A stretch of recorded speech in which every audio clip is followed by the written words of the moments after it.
Hello and welcome to a new episode of Josh's Car Corner, where I'm going to be doing some general maintenance to the GTO. There's something I have to fix. Well, I've actually already fixed it. I'm going to tell you what I did. And then there's something I'm going to be adding today that I used to have on the car but didn't work very well, and I'm going to be replacing it today. Last year, I did an episode where I showed doing a battery relocation on the GTO to the trunk of the car. I went with a much larger Group 49 battery, and I installed it in a bracket from a Mercedes Sport Utility or something like that. And then I also put a brace over the top of it to secure it for drag racing rules. Everything was working good when I initially set it up, but after I've been driving it around for a year, there have been some problems, and those problems needed to get addressed. The biggest problem was the wiring that I was using.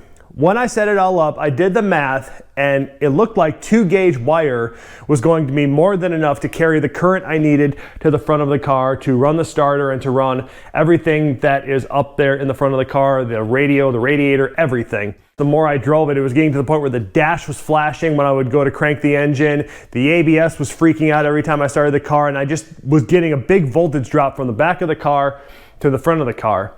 And the problem was that when I ordered the wire, I ordered 2-gauge, but what I didn't realize at the time is that I had ordered copper-clad aluminum. And if you know anything about electrical wiring, copper-clad aluminum cannot carry as much voltage as pure copper can carry. They can only carry about 60% of the voltage and amperage. So I had to take all of this out and replace it and the ground wire. This time I ordered some 0-gauge, and this is pure copper. And you can see it's tons of fine little wires in there. It makes it pliable, and it carries twice as much amperage and voltage as 2-gauge would if they were both copper, but because this is all copper and not copper-clad aluminum, it can carry more than double the voltage and amperage I was getting before. So it has solved the problem. This thing cranks unbelievably fast now. No more flashing issues, no more ABS freaking out. That's all sorted. And the other thing is, when I installed the battery, I made lots of caveats and said, be very careful with how you run that battery wire. Make sure it's not near sharp objects. You do not want it too short to ground. It could burn the car down. Even though I had taken all these precautions to make sure the wire was going away from sharp objects, and I had wrapped it in that extra loom just to give it extra protection, it still wasn't totally safe. But that problem has also been resolved too. I've rerouted the power, so now when it comes out of the battery, the first hop it makes is to a 200 amp inline fuse that is mounted in the spare tire well in the back of the car. And it's only going through a wire about that long. So if anything were to happen after that, if any part of that battery wire were to short to ground after that, the fuse would snap and the car would not burn to the ground. So that is definitely worth doing if you do a battery relocation to the trunk. That main pot wire to the front of the car has to have a fuse for safety reasons.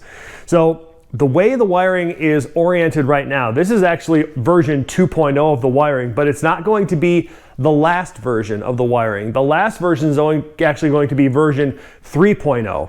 I still have to add more things to make it legal to race this thing on an NHRA or IHRA strip per their guidelines. I need to still have a way to be able to shut the power off to the car from the outside. That's something I need to add, and it's something I'm going to be adding this winter. It's called a 200 amp continuous duty relay made by a company called Cole Hersey.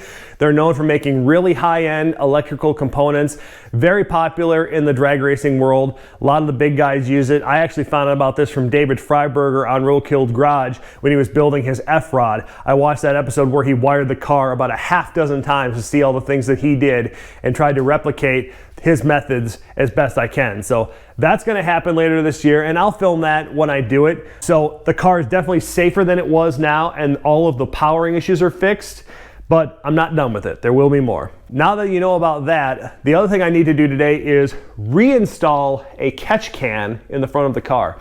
I had one on the front of the car for years, and it was just some no-name thing, and I can't even remember honestly where I bought it. I only paid like 150 bucks. But it never worked right. It never filled up with oil, and it didn't seem like it was doing anything. And when I had the problems with the lifter, I just never put it back on because it didn't seem like it was working. But I am going to replace it now, and I've got a new one up front, and I will show you the process of installing that one.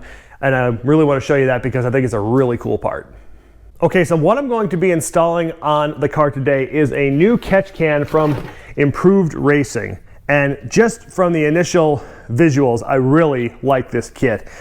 This is a much better can than what I had on there before, and their kit is amazing with all the things that come with it. It comes with multiple different configurations for hoses and fittings depending on what kind of LS engine you're going to be putting it on. It comes with a spacer bracket for the mount in case you're putting it on an engine that has evap lines or EGR lines that you have to get around. And it's got beautiful detailed instructions that I'm going to take you through for putting this thing on. But it's a pretty easy process, and because I've already had a catch can on the car before, I've already done some of the steps that they need you to do in order to install their catch can. So I'll get the phone out here and I will film and show you the installation of this new catch can. So first thing you have to do is relocate a ground lug from the wiring harness. So you see where that is down there in that lower hole? That's where you need to move it to install the catch can. Typically it's installed in that ear hole right there on top, and you just have to move it down there. So I'd already done it. That step is done. Okay, the first piece I need to install from the kit is this spacer bracket. Because I'm still using the factory evap system, this will space it out. Now this is a really nice piece. It's actually cut on the end to follow the contour of the cylinder head, and then it's cut on the other side to fit perfectly into the bracket so it can only be oriented one way. I think that is really nice. So that'll sit right there on the head like that. So I'll get all this bolted on. They give you a nice long bolt to install it all too, which needs 33 foot-pounds. I will get that installed and we'll go to the next step.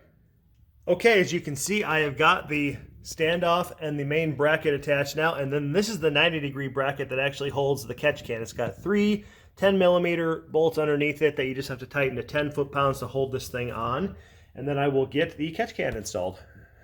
Okay, the catch can is now rough installed. Now the great thing about this kit is there are multiple ways that you can clock this thing. There's different holes cut into it with a little tab that fits in, so you can orient this thing about 16 different ways. But this should be the way that will work for most people, where the in position is pointing this way. So the way it's tightened down is there's this big nut on top. You just have to tighten this down. Now, if you're tightening it by hand, they recommend you put anti-seize on the thread so you can get it tighter. But I happen to have this, so I will just use this to get it nice and tight down. Okay, I have now got the hoses installed for this thing, and unfortunately, because I have this massive MSD Air Force intake, I had to lift the air intake up in order to get to that bottom valve that you have to get to on the valley cover. Now, they give you 3 different ways you can attach these hoses to the intake and to the valley cover. One is to do nothing and just put them on there, but they don't recommend that. They do recommend that you clamp them down. Now, you can get these worm gear clamps if you want a solution that you can remove. They also, if you want to, give you these clamps that you crimp that once in place and squeezes down. That is a permanent solution, so if you never wanted to remove the hoses, you can use these as well. One other thing worth mentioning is that in order to get this bottom canister off, in order to empty it, it's got this locking mechanism that they put in there. So you pull this guy out, and then you can push up and rotate. You can see the little fingers that are holding it on right there. So you just kind of rotate it out, and then you empty it, and then you just turn it right back on, put the lock back in, and you're good to go. This thing is so elegantly designed and so easy to use. It's probably the best canister out there that you could use on an LS motor. And there you have it. The upgrades are now complete. I've got a car that now has all the voltages, and I've got that nice new catch can from Improved Racing. That's a really nice piece, way better than the POS that used to be on this thing that didn't work. It's great to have all these upgrades done, because in a few days, Joe and I are going to be driving down to Indianapolis for this year's Outback in the Midwest event. We went to this event 2 years ago, had a great time. I couldn't make it last year, but I'm definitely going this year, and very excited to do it because I've made some improvements to the car that I can't wait to show off. And I've heard it's going to be almost 550 cars registered. It's going to be a massive, massive event. All those Holdens in one place. It's probably going to be the most Holdens I'll ever see in my life at one time.